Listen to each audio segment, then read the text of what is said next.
बिस्मिल्लाहिर्रहमानिर्रहीम, अस्सलाम वालेकुम। मैं हूं आपका होस्ट चौधरी फाजिल, आपको स्पोर्ट्स ऑन में वेलकम कहता हूं और आप देख रहे हैं T20 world cup special transmission. जी, सेकंड सेमीफाइनल कल खेला गया जी, इंग्लैंड और इंडिया के दरमियान, और इंडिया ने बासानी 68 रन से विक्ट्री हासिल की। और अफजल पटेल की बात की जाए तो उन्होंने 3 विकेट्स हासिल की 23 रन दे के और मैन ऑफ द मैच रहे। इस पे और पहले जो सेमीफाइनल खेला गया उस हवाले से बात करेंगे, और ओबियसली कल एक बड़ा फाइनल भी खेला जाएगा, उस हवाले से भी हम डिस्कशन करेंगे। हमारे पैनलिस्ट हमें ज्वाइन कर चुके हैं Pakistani former test captain Azhar Ali. अस्सलाम वालेकुम जी। वालेकुम अस्सलाम। ठीक है अदर भाई, आप अल्हम्दुलिल्लाह। वन साइडेड फाइनल सेमीफाइनल दोनों हुए, मज़ा नहीं आया? हाँ बिल्कुल, और स्पेशली इंग्लैंड और इंडिया का मैच तो ज़्यादा हम समझ रहे थे कि क्लोज होगा, और दोनों बहुत स्ट्रॉन्ग टीमें थी, लेकिन अनफॉर्चुनेटली एक टीम बहुत आसानी से हार गई। उसमें हम आगे जाके बात करेंगे। काफ़ी सारी चीज़ें ऐसी थी जो आई थिंक कि हम कल शाम वाले प्रोग्राम में भी जिक्र कर रहे थे कि स्पेशली टॉस के ऊपर, और हमने ये डिस्कशन की थी कि ये तो अब इंग्लैंड के बैटर्स ही साबित करेंगे, प्लेयर्स ही साबित करेंगे कि क्या ये डिसीजन ठीक था, ये गलत। और जिस तरीके से रिजल्ट आया तो डेफिनेटली हमें लग रहा है कि गयाना जैसी पिच के ऊपर, ठीक है बारिश रेन इफेक्टेड गेम होने का था, लेकिन runs on the board are very important, और इंडिया ने वो कर लिया। और बड़ा मुश्किल है इंग्लैंड इंडिया जैसी स्पिन अटैक के अगेंस्ट, और बुमराह जैसा फास्ट बॉलर। ये हम सारी इस पर डिटेल बात करते हैं। सर भाई, आपको भी वेलकम करते हैं शो में। अब आप भी, मुझे लगता है कि इंटरेस्टिंग गेम जो एक्सपेक्ट कर रही थी पूरे ही जितने भी क्रिकेट फैंस थे, वो देखने को नहीं मिली, तो काफ़ी उस लिहाज से अच्छी क्रिकेट देखने को नहीं मिली हमें। बिल्कुल सही कह रहे हैं, बड़ा लोग लुक फॉरवर्ड कर रहे थे ख़ास तौर पे इंडिया इंग्लैंड के फाइनल को, क्योंकि हमेशा बड़ा ही कांटेदार किस्म का मुकाबला होता है, तो है भी, इनकी हिस्टोरिकल राइवलरी भी है, तो जिस तरह की गेम हम एक्सपेक्ट कर रहे थे उस तरह की देखने को नहीं मिली। बिल्कुल। अच्छा, रोहित शर्मा की अगर कल मैं देखूँ, आप आज कुछ वीडियोज़ भी जारी हो रही हैं, वो 2022 और 24 का वो कंपैरिजन दिखा रहे थे, उसमें वो रो रहे थे जब सेमीफाइनल हारे इंग्लैंड से, और कल शायद वो खुशी में रो रहे थे, तो वो बड़ा एक अच्छा एक वो फील थी कि एक प्लेयर के लिए कितनी बड़ी अचीवमेंट है। हार के ओबियसली वो अपसेट होता है, और उस सैडनेस और डिजेक्टेडनेस के अंदर वो रोता है, और जब अल्लाह ताला उसको कोई विक्ट्री दिलवाता है किसी को, तो वो ओबियसली उसके लिए एक बहुत बड़ा प्लेयर होता है। और एक अच्छी चीज़ अगर भाई दोनों टीमों में नज़र आई, साउथ अफ्रीका में भी हमने देखी सेमीफाइनल जीतने के बाद, और इंडिया में भी कोई ओवर एक्साइटमेंट शो नहीं की दोनों टीमों ने। उनको मालूम था कि अभी एक फाइनल रहता है, अभी लास्ट हर्डल है, सेलिब्रेशन जो भी होगी वो उसके बाद होगी। तो ये जो कंपोजर है, ये फोकस जो होना गेम के ऊपर, ये कितना हेल्पफुल होता है किसी टीम के लिए? Basically silverware is the most important thing, कि ठीक है आप final is very big achievement, but again आप फाइनल में क्यों पहुंचते हैं? आप ट्रॉफी जीतने के लिए पहुंचते हैं, और अगर ना जीती जाए तो बड़ा डिसअपॉइंटमेंट होती है कि इतना क्लोज आके हम जीत नहीं पाए, क्योंकि इन दी एंड कंसिडर तो ये रहेगा ना कि वर्ल्ड कप कितने जीते आपने, या ट्रॉफीज़ कितनी जीते हैं। Runner up is achievement, but again it's not like champion. But I feel कि दोनों का फोकस, दोनों टीमों का यही है, टारगेट यही है कि वो ट्रॉफी उठाएं। और इंडिया तो मेरे ख्याल काफ़ी सारे फाइनल्स खेल चुका है पिछले 10-11 सालों में, और लेकिन चाहे टेस्ट चैम्पियनशिप ले लें, चैम्पियंस ट्रॉफी ले लें, T20 में तो शायद मेरा ख्याल पहली दफा फाइनल में पहुंचे। 50 ओवर वर्ल्ड कप का फाइनल खेले, एक दो फाइनल खेले, एक जीते, हाँ, एक में श्रीलंका के हारे थे बिल्कुल। तो काफ़ी सारे में 5 फाइनल खेले हैं वो, लेकिन ट्रॉफी नहीं जीत सके।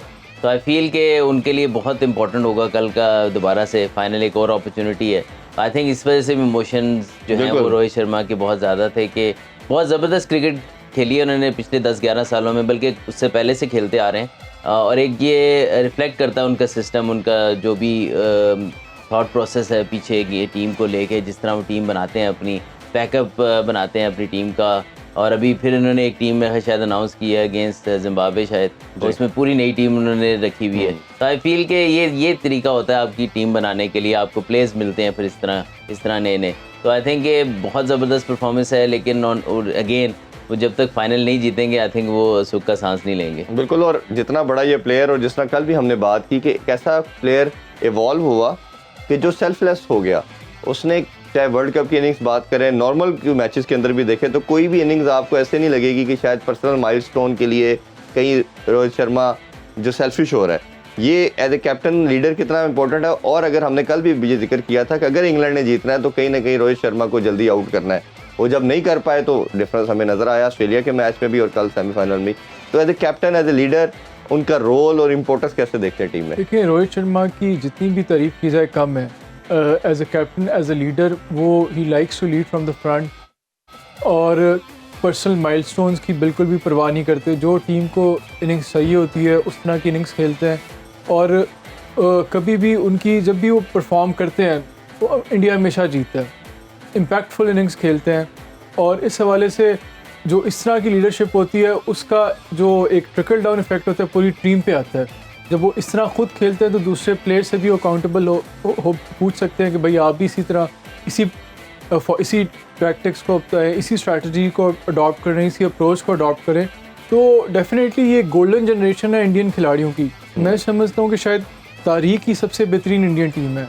जब से ओडीआई क्रिकेट हमने तो जब से होश संभाला है, कभी भी इतनी बैलेंस्ड इंडियन टीम हमने नहीं देखी जी। या तो हमेशा से हिस्टोरिकली बैटिंग तो इनकी हमेशा से स्ट्रांग रही है। हम देखते थे गंगूली वाला जो एरा था या तेंदुलकर वाला एरा था, ड्रेविड वाला एरा था, वो भी अपने दौर के बेहतरीन बल्लेबाज थे। लेकिन बॉलिंग में हमेशा इतनी अच्छी इनकी बॉलिंग कभी भी नहीं रही जितनी अच्छी बॉलिंग इनकी अभी है जी। अभी इनकी बॉलिंग ने बहुत ज़्यादा इम्प्रूव किया है। फास्ट बॉलर्स बहुत अच्छे हैं इनके पास, बुमराह आउटस्टैंडिंग बॉलर, अर्शदीप भी हमेशा पावर प्ले में विकेट्स ले रहे हैं। फिर स्पिनर्स, इतने अच्छे स्पिनर्स पाकिस्तान के स्पिनर्स पहले कंसिडर किए जाते थे कि इंडिया के स्पिनर से बहुत बेहतर, जब सईद अजमल था या उससे पहले सकलैन मुश्ताक या मुश्ताक अहमद का दौर था। लेकिन अभी जो सिचुएशन है, जो इंडियन स्पिनर्स हैं, मेरे ख्याल में शायद दुनिया के सबसे बेहतरीन स्पिनर्स हैं। और in terms of balance, in terms of quality, ये इंडियन क्रिकेटर्स की गोल्डन जनरेशन है। और 2011 से लेके अभी तक ये कोई आईसीसी टाइटल नहीं जीते। तो अगर ये टूर्नामेंट, ये जनरेशन नहीं जीत पाएगी वर्ल्ड कप, तो फिर ये बड़ा लॉस होगा इंडियन क्रिकेट के लिए। तो इनके लिए, इंडिया की क्रिकेट के लिए बड़ा इंपॉर्टेंट है कि ये वाला असेंबल हुआ है, स्टार स्टडेड लाइनअप है, इनको कोई ना कोई आईसीसी ट्रॉफी जीतनी चाहिए। बिल्कुल। अच्छा, मैं दो चीज़ें, एक तो रोहित शर्मा के बारे में ऐड करना चाहूँगा और इंडियन टीम के बैलेंस के ऊपर और इनकी क्वालिटीज़ है, किस तरीके से बॉलिंग इम्प्रूव हुई। पहले तो रोहित शर्मा की क्वालिटीज़, जिस तरह आपने कहा ना, सेल्फलेस अप्रोच, और जब आप कप्तान बनते हो ना तो एक डिफरेंट लेवल पे आप चले जाते हो। और हम लोगों को भी ना बाहर से कप्तान को एक डिफरेंट देखना चाहिए। उसने एक टोन सेट करनी होती टीम के लिए। He has to be a leader and a good captain both. But leader के लिए बहुत ज़्यादा इंपॉर्टेंट है वो एग्जाम्पल से लीड करता है, वो खुद पहले करता है वो काम जो दूसरे से कराना हो। दूसरी चीज़ ये है, अगर वो एक डिफरेंट टैक्टिक्स पे भी जा रहा है लेकिन उसकी टीम उसको बाय इन इसलिए करती है कि वो उसको पूरा हर चीज़ इत्मीनान में लेके वो काम करता है और फिर बैक करता है प्लेयर्स को उसके अंदर। लेकिन हमारा कहीं ना कहीं अप्रोच है ना, कई दफ़ा होता है हमारा कप्तान कभी आउट ऑफ फॉर्म हो जाए इस वजह से कि वो कोई चेंज लाना चाह रहा हो टीम में, हम उससे भी इख्तलाफ करते हैं। और अगर वो परफॉर्म बहुत ज़्यादा कर रहा हो, टीम ना जीत रही हो, तो फिर हम इस पर भी भाई ये परफॉर्म कर रहा है, टीम नहीं परफॉर्म करी, अपने लिए सिर्फ खेल रहा है। तो आई थिंक कि हमें बैलेंस, हमें नजर आ जाती है ना, लेकिन हमें कहीं ना कहीं अपनी सोच में भी बैलेंस लाना चाहिए कि कुछ जो कप्तान आता है और कुछ चेंज लाता है तो उसको हम बैक करें, रादर देन फिर उसकी परफॉर्मेंस के हम पीछे बढ़ जाएं। रोहित शर्मा के बीच में लीन पैचेस भी आए होंगे, लेकिन वो एक अपना गोल लेके चल रहा था और वो थ्रू आउट हर इवेंट देख लें वो इसी तरह खेल रहा है। तो अगर 50 ओवर वर्ल्ड कप देखें तो बड़े उसने स्टार्ट्स के बाद आउट हुआ, लेकिन लोग उसको अप्रिशिएट इस चीज़ पे कर रहे थे कि वो एक तेज़ स्टार्ट दे रहा है टीम को। तो आई फील कि कहीं ना कहीं हमें अपनी सोच के अंदर बैलेंस लाने की ज़रूरत है कि अगर जो कप्तान है ना वो हो सकता है वो might not be a top performer in the team, but he will be a leader कि जिसकी एग्जांपल से लोग फॉलो करें। मे बी 3-4 इयन मॉर्गन का भी जो लास्ट पीरियड रहा है उसमें बहुत ज़्यादा परफॉर्म नहीं करता था, लेकिन वो लीड बाय एग्जांपल था फील्ड में भी और उसके बाद बैटिंग के अंदर भी। तो कभी भी उसकी परफॉर्मेंस पे ज़्यादा वरी नहीं किया इंग्लैंड के लोगों ने, क्योंकि वो दूसरों से परफॉर्मेंस लेना जानता था और ख़ुद अपने प्लेइंग स्टाइल से उनको लीड कर रहा था। तो आई थिंक एक तो ये, दूसरा बैलेंस ऑफ द साइड, जो बॉलिंग इम्प्रूव हुई है इंडिया की, that comes with the right repetitions और राइट टेक्निक। जो बॉलिंग की रिपीटेबल टेक्निक है वो उन्होंने डेवलप किया। आप इनके तमाम बॉलर्स देख लें, इनके एक्शंस रिपीटेबल हैं। बुमराह वापस आए हैं, साइंटिफिकली उनका रिहेबिलिटेशन हुआ होगा, उसके बाद उनका एक्शन हर चीज़ पे काम हुआ। जब वो वापस आए हैं ज़्यादा तेज़ बॉलिंग कर रहे हैं, ज़्यादा स्विंग कर रहे हैं। इसी तरह बाकी बॉलर्स हैं, उनका बॉल स्विंग होता है उनका, जब भी उनको ज़रा सा भी मिलती है कंडीशन वो स्विंग करते हैं बॉल को। ये नहीं होता कि यार उनका आज बॉल स्विंग हो रहा है आज नहीं हो रहा है, ज़रा सा बॉल नहीं आया है तो वो स्विंग करेंगे।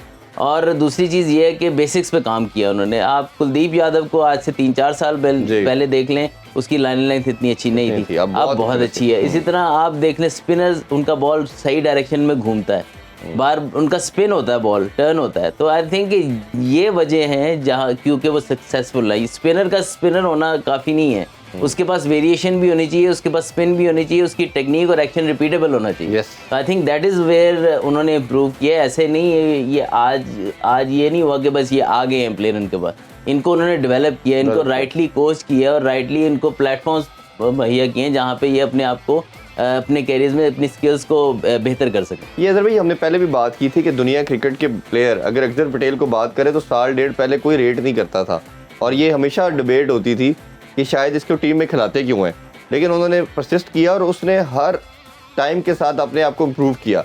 अनफॉर्चुनेटली हमारे प्लेयर के अगर देखें तो हम चाहे स्पोर्ट भी करें, लंबा रन भी दें, वो परफॉर्मेंस इम्प्रूव होने की बजाय डिक्लाइन की तरफ जाती है। तो एक प्लेयर पे भी ऑनस आता है कहीं ना कहीं, जहाँ आप मैनेजमेंट की बात करते हैं कि वो कितना कीन है, वो कितना अपने अंदर ये हंगर रखता है कि मैंने डिलीवर करना है। अच्छा, दूसरा अगर स्पिन की बात कर लेते हैं तो अक्षर पटेल का स्पेल तो आउटस्टैंडिंग था, डिफरेंस तो वो डाल चुका था, लेकिन जो खूबसूरत बॉलिंग कुलदीप यादव ने की, हर बॉल पे कंट्रोल, और लेग स्पिनर के लिए आसान नहीं होता, सिंगर स्पिनर का वी नो के आसान होता है। तो उसके स्पेल को कैसे देखते हो और ये कितना बड़ा थ्रेट फाइनल में भी हो सकता है साउथ अफ्रीका के अगेंस्ट? देखिए अगेन बहुत कम बॉलर्स होते हैं जो लेफ्ट आर्म जिसको कहते हैं रिस्ट स्पिनर कह सकते हैं, तो बड़ा कम बॉलर होते हैं जो एक्यूरेट हों, वरना कहीं ना कहीं उनको इवन लेग स्पिनर्स का भी होता है कि कंट्रोल कहीं ना कहीं जाता है। लेकिन कल अगर देखें इंग्लैंड की ऐसी बैटिंग लाइनअप है कि वो आपको डिफरेंट शॉट से आपको डिस्टर्ब करते हैं, रिवर्स स्वीप खेलते हैं, लेकिन उसके बावजूद उनकी लाइन एंड लेंथ, उनके पास 2-3 वैरायटीज़ हैं, उनको उन्होंने बेहतरीन तरीके से यूज़ किया। फ्लिपर को बहुत अच्छा यूज़ किया और उसके बाद गुगली जो राइट हैंडर से वे जाती है उसको बहुत अच्छे तरीके से यूज़ किया। और फिर जो रिवर्स स्वीप खेला उसने हैरी ब्रुक ने, उसके बाद उन्होंने और ज़रा स्टंप्स में रख के वहीं पे बॉल किया, थोड़ा सा लाइन अपनी सीधी की है, अगेन बैक किया अपने आप को कि यार एक मारी है, अगली अगर मार के मिस कर जाएगा तो विकेट मेरा, वही हुआ और वो लेग बोल्ड हो गया। तो I think that is where कि उसको अपनी स्किल पे इतना कमांड है और इतना कॉन्फिडेंट है, और फिर जब वो आउट करता है उसको पता होता है कि यार इसको प्लान के साथ मैंने आउट किया। तो आई फील के यार he is getting better and better, specially और 50 ओवर वर्ल्ड कप में भी सवाए फाइनल के वो through out on top of all batsman रहा। वो फिर आई थिंक ट्रेविस हेड ने उसको जो स्लॉग स्वीप्स मारी थी उसमें भी इंग्लैंड वाला ये ट्रिक मिस कर गए हैं कि अगर ऐसे लेग ब्रेक अपनी लाइन पे कर रहा हो तो आपको टैग करना पड़ता, किसी प्लेयर ने उन्होंने ट्राई की है, लेकिन बात ये है कि जब पिच आपको इजाजत, पिच भी सपोर्ट कर रहा हो स्पिनर को, बड़ा मुश्किल हो जाता है। हमने पहले भी जब कल के शाम के शो में भी ये बात की थी कि कुछ साइंस दिए हैं पिच ने कि इसमें आसान नहीं होगा 170 प्लस चेस करना, 160 तक समझ आती थी। लेकिन उसके अलावा जब आप चेस करने जा रहे हो गयाना जैसी पिच पे, एक तरफ विंड भी होती है, तब आप उसको भी यूटिलाइज करेंगे। एक दफ़ा रन रेट ऊपर चला गया 10-11 पर तो बड़ा मुश्किल हो जाएगा। और वही कल नज़र आया कि कोशिश करते भी थे इंग्लिश बैट्समैन, तो वो हो नहीं पा रहा था उनसे। अजहर भाई दोनों स्पिनर की कंपैरिजन कर लेते हैं। इनके पास शम्सी है साउथ अफ्रीका के पास, इनके पास कुलदीप है, बट शम्सी कहीं ना कहीं वेवर्ड हो जाते हैं। आल्दो कि उन्होंने भी लास्ट सेमीफाइनल में बहुत शानदार स्पेल किया, 1.5 में 3 आउट किए, इन्होंने भी 3 आउट किए। अक्षर पटेल भी बड़ा ज़बरदस्त है। दोनों टीम के जो स्पिनर हैं 90% सिमिलर दिखने को मिल लगते हैं। अक्षर पटेल की बात करें या उनके महराज की बात करें, वो फिंगर स्पिनर हैं, इधर इनके पास डिफरेंट है। बट जडेजा इस दफ़ा इतने लीथल नज़र नहीं आ रहे इन कंडीशन पे, और हम देख रहे हैं कि ऐसा विकेट भी नहीं ले पा रहे। तो एक स्पिन डिपार्टमेंट का जो कंपैरिजन है या ओवरऑल आप कैसे देखते हैं कि किसका ज़्यादा आपको लीथल लगता है और इफेक्टिव होगा? आई थिंक दोनों के स्पिनर्स बहुत ही बेहतरीन हैं। तो in terms of quality off spinners अगर देखें कुलदीप और शम्सी को करंट फॉर्म में देखें तो आई थिंक कुलदीप थोड़ा सा उनसे बेहतर होंगी, उनकी जो कंट्रोल है। शम्सी का अच्छी बॉलिंग करते हैं, लेकिन उनके फॉर्म किस्म के स्पिनर हैं। जब वो फॉर्म होते हैं या ऑन सॉन्ग होते हैं तो वो बहुत ट्रबल करते हैं दूसरी टीम के लिए। लेकिन कुलदीप की जो लेवल ऑफ कंसिस्टेंसी है वो शायद शम्सी की नहीं है। और केशव महाराज और अक्षर पटेल दोनों ही इक्वली गुड स्पिनर है और दोनों ही अच्छे स्लो लेफ्ट आर्म कराते हैं। और उनको असल मैटर ये करता है कि इन दोनों के बैट्समैन स्पिनर्स को खेलते कैसे हैं। जिस तरह कल इंग्लैंड से बड़ी वाज़ेह तौर पे जो इंडिया के स्पिनर्स नहीं खेलेंगे, और मैं समझता हूँ कि कुलदीप को तो आप तारीफ बनती है। ज़्यादा क्रेडिट आपको अक्षर पटेल को देना चाहिए, क्योंकि जब वो बॉलिंग करने आए उन्होंने तीसरा चौथा ओवर कराया और पावर प्ले में ओवर कराया। पावर प्ले में उस टाइम इंग्लैंड का कोई आउट नहीं हुआ था, और उस टाइम उन्होंने आके बुमराह के साथ जो शुरू में 2-3 पावर प्ले में विकेट्स ली, उसके बाद से जो इंग्लैंड का मोमेंटम डिस्टर्ब हो गया और वो रिकॉर्ड रन रेट से काफ़ी नीचे चले गए। तो जिस स्टेज पे कुलदीप बॉलिंग करने हैं उस टाइम ऑलरेडी इंग्लैंड के कोई 4-5 आउट हो चुके होते थे। तो उस स्टेज पे उन्होंने बहुत अच्छी बॉलिंग की, बड़ा एक्सप्लॉइट किया, लेकिन उसकी फाउंडेशन जो ले की थी वो अक्षर पटेल और बुमराह ने की थी। तो देन अगेन आई थिंक जिस तरह का ये ग्राउंड था उस हिसाब से जो टोटल था 170, इवन बटलर ने भी कल प्रेस कॉन्फ्रेंस में एडमिट किया कि हम 140-150 का ये ग्राउंड था, तो हम उससे ज़्यादा चेज़ करना बड़ा मुश्किल था। तो रही बात इनके कंपैरिजन की, तो डेफिनेटली जो स्पिनर्स हैं साउथ अफ्रीका इंडिया के वो बेहतर हैं, लेकिन आई थिंक जो साउथ अफ्रीका के बैट्समैन हैं शायद वो इंडिया के स्पिनर्स को बेहतर खेलें और बेहतर पोजीशन में हो, बेहतर सिचुएशन में हो, क्योंकि जो जहाँ इंग्लैंड से गलती उन्होंने इस तरह की सिचुएशन बना ली कि इंडिया ने बहुत ज़्यादा स्कोर बोर्ड पे टारगेट सेट कर लिया जो कि ग्राउंड के हिसाब से, कंडीशंस के हिसाब से वो बड़ा ज़्यादा था। अगर साउथ अफ्रीका इस तरह की सिचुएशन में ना हुए, हो सकता है वो पहले बैटिंग करे हुए और उन्हें अगर शुरू में जो उनके बैट्समैन है क्विंटन डी कॉक है या क्लासन बहुत अच्छा स्पिन को खेलते हैं, मिलर बड़ा सीजन आदमी है, सीजन खिलाड़ी हैं और बड़ा एक्सपीरियंस है उनको फिनिशिंग का, तो आई थिंक कहीं ना कहीं जो साउथ अफ्रीका के बैट्समैन है वो इंडिया के स्पिनर्स को बेहतर डील करेंगे। बिल्कुल ऐसे ही। एक बड़ा मिसिंग पार्ट इंग्लैंड की कल मैं जब देख रहा था, कंडीशन जो कोलैप्स हुआ और उसके बाद वो खड़े नहीं हो पाए, वो बेन स्टोक का नज़र आया और मुझे बेन स्टोक बड़े याद आए।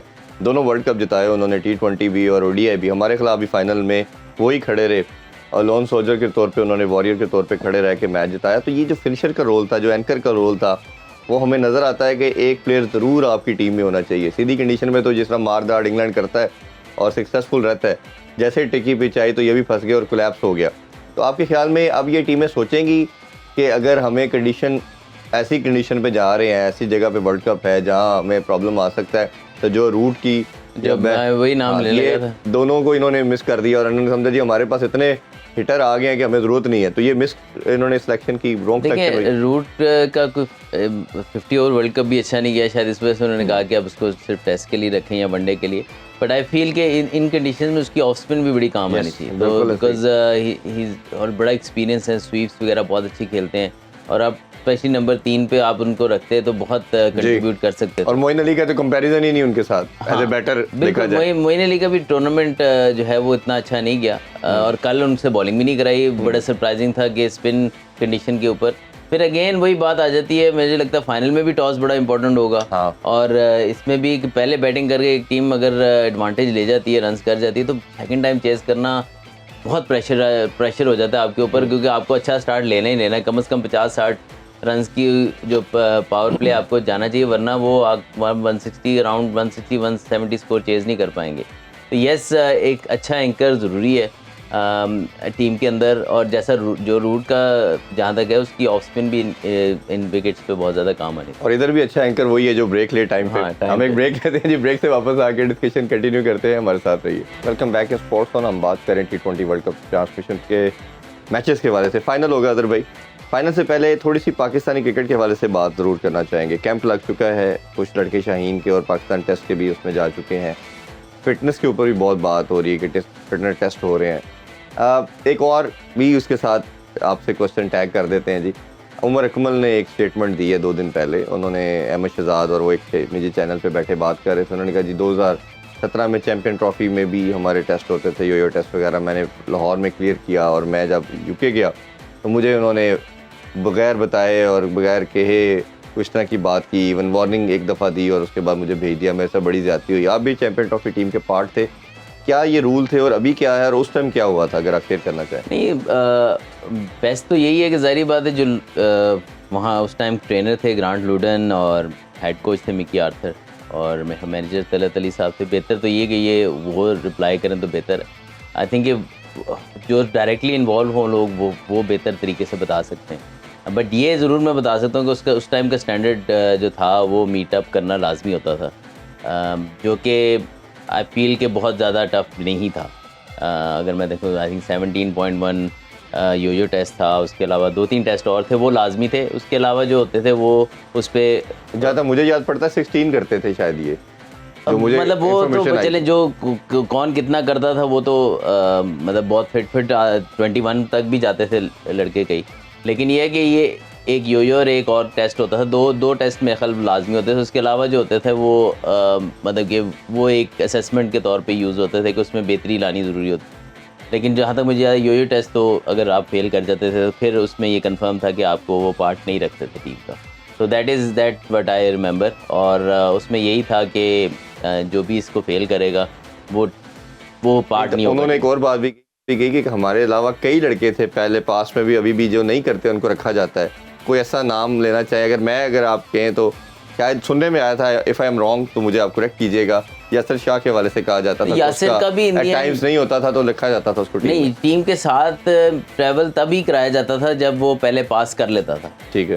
वो कहते जी बंद, ये था कि बंद कमरों की बात हुई है कि बंद कमरे का मकसद नहीं है, इंडोर में ही होता था, वो इंडोर बंद ही होता है तो इंडोर के अंदर ही यो टेस्ट होता है जहाँ भी होता है ऑलमोस्ट। ग्राउंड के अंदर तो जब आपके पास इंडोर अवेलेबल ना हो तब होता है। मेरे ख्याल मैंने कोई पाकिस्तान का यो टेस्ट नहीं दिया जो इंडोर के अलावा कहीं हुआ हो। तो ये ज़ाहिर बात है जब पूरी टीम पास कर लेती है और जब एक बंदा रह जाता है तो उसने बिहाइंड क्लोज डोर ही देना है, क्योंकि बाकी टीम तो अपनी ट्रेनिंग कर रही होती थी। और मुझे ये अच्छी तरह याद है कि टेस्ट सीरीज़ से पहले कई दफ़ा यासिर शाह के टेस्ट तब तक वो ट्रेनिंग या उस टीम का पार्ट नहीं बने जब तक वो टेस्ट क्लियर नहीं हुआ। 3-3 4-4 दिन लगातार उसका टेस्ट होता रहा है। और जहाँ तक मुझे याद पड़ता है उमर के टेस्ट भी एक नहीं हुआ था, 2-3 हुए थे टेस्ट, और उसके बाद फिर डिसाइड किया गया था। अब ये बेहतर कोच और ट्रेनर बता सकते हैं कि वो कितने लेवल तक गया था, क्या उसकी वार्निंग्स जस्टिफाइड थी नहीं थी, वो बेहतर आंसर कर सकते हैं, हम नहीं, क्योंकि हम तो प्रैक्टिस कर रहे होते थे उस टाइम पे। तो आई फील कि वो जो जब तक आप टेस्ट पास नहीं करते थे, मिकी का ये होता था कि तब तक आपको वो कहता था कि पहले टेस्ट पास करोगे फिर हम आपको स्क्वाड में शामिल करेंगे। That is what is method was. और लेकिन फिर आगे जाके फिर आहिस्ता आहिस्ता वो कॉम्प्रोमाइज़ भी हुआ।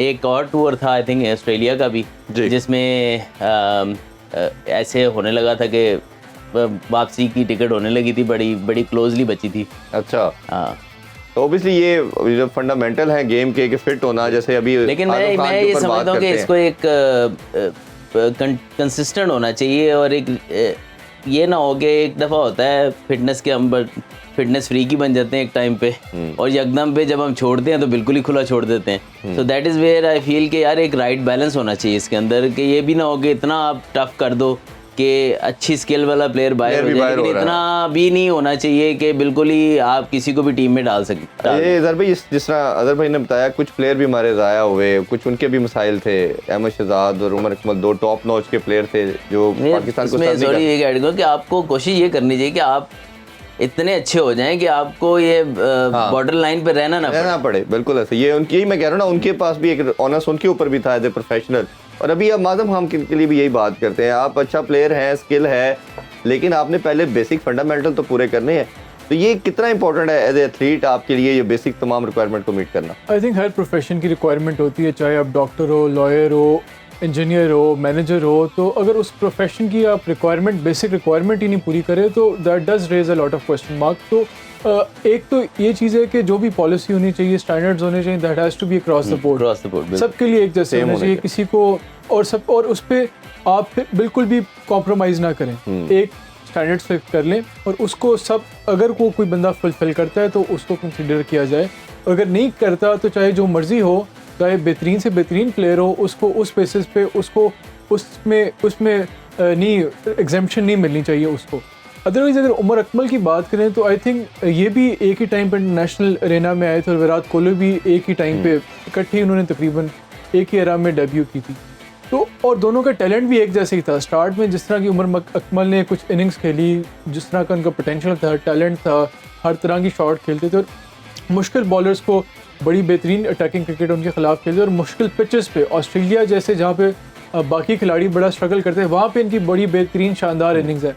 I think somewhat it's a story, it's a lesson कि इतना टैलेंट होने के बावजूद भी जो उनसे एक्सपेक्टेड था, जो तवक्को थी, हम एक्सपेक्ट कर रहे थे कि बहुत बड़े खिलाड़ी बनेंगे और पाकिस्तान के लिए बहुत बड़ी इनिंग्स खेलेंगे और आगे जाके बहुत ज़्यादा पाकिस्तान का नाम बड़े बड़े मैचेस जिताएंगे, बड़े बड़े tournament जिताएंगे।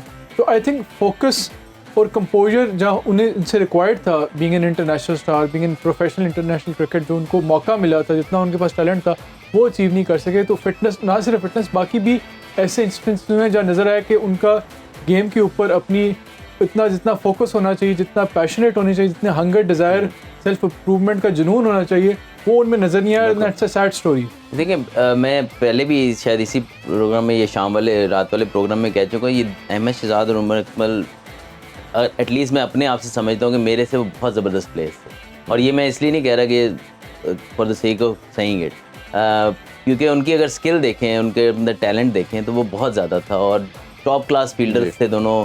Umar Akmal hot spot पे फील्डिंग कर रहे थे, वो आई थिंक उसी इंटरव्यू में वो बात भी कर रहे थे और राइटली कि वो long on to long on जाते थे।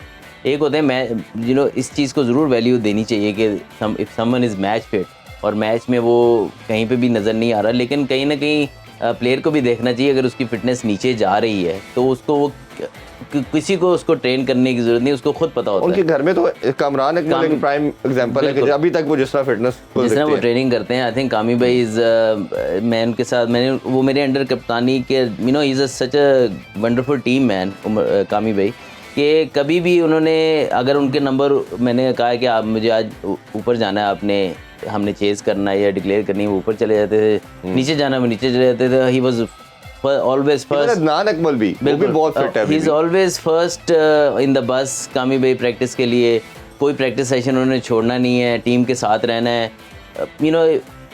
जो भी आप एक अच्छे टीम मैन से मांगते हैं ना, वो कामी भाई is a great example I think घर में उनके मौजूद है। और दूसरी चीज़ है कि प्लेयर्स का अपना ओनरशिप लेना का बहुत ज़रूरी है। मैं एज ए प्रोफेशनल क्रिकेट ये नहीं कह सकता कि यार मुझे इजहार या इरफान ट्रेन करेंगे तो मैं ट्रेनिंग मेरा तो मैंने तो फिट होना ही होना है। अगर मैं मिसबा भाई की मिसाल दूँ, जब वो टीम से बाहर थे, ये 2007 से पहले की बात है, वो क्रिकेट छोड़ने लगे थे, वो हमारे साथ अक्सर शेयर करते हैं, तो उन्होंने अपने फैमिली में यही बात की कि मुझे 1 साल दे दें बस। और उन्होंने 1 साल इतनी मेहनत की कि उसके बाद तकरीबन 10 साल वो पाकिस्तान से खेले और कंटिन्यूसली खेले। तो इट फील कि यार आपके अंदर डिटर्मिनेशन हो और आपके अंदर आप कमिट करें अपने आप से, फिर आप ट्रेन भी उसी तरह करते हैं, फिर आप अपना सेल्फ असेसमेंट खुद करते हैं, किसी को ज़रूरत ही नहीं पड़ती है आपको असेस करने की। फिर जब आप रेडी होके आते हैं तो किसी के लिए कोई वो रहता नहीं है, कोई एक्सक्यूज़ नहीं रहता आपको बाहर। बिल्कुल, और ये एज ए नेशनल प्राइड के तौर पे अपनी प्राइड, अपनी फैमिली के प्राइड के लिए, और जब आप ओबियसली आपके पीछे एक प्लेयर के 10-15 साल की मेहनत भी होती है, बिल्कुल, और जब आप अचीव कर जाते हैं फिर आप कंप्लेसेंट हो जाते हैं। जब कंप्लेसेंट होते हैं तो ओबियसली नहीं, और जो हमने पहले भी बात अफगानिस्तान के हवाले से की थे कि आपने ज़िंदगी का लेसन भी यही है कि आपने हर दिन नए चैलेंज को उसी तरह लेना है। अगर आपने कहा कि मैंने कुछ अचीव कर लिया है, आपने रिलैक्स कर दिया, आप फोकस नहीं रहे, तो फिर आप लाइफ में पीछे रह जाते हैं और अपने प्रोफेशन में पीछे रह जाते हैं। तो यही जी मैसेज है। और कल एक ग्रैंड फाइनल हम देखेंगे इंशाल्लाह, और उस पर फिर बाद प्री मैच भी होगी और रात को भी करेंगे। आपसे दोबारा मुलाकात करते हैं जी, अपना बहुत ख्याल रखिए। अल्लाह हाफिज़, पाकिस्तान जिंदाबाद।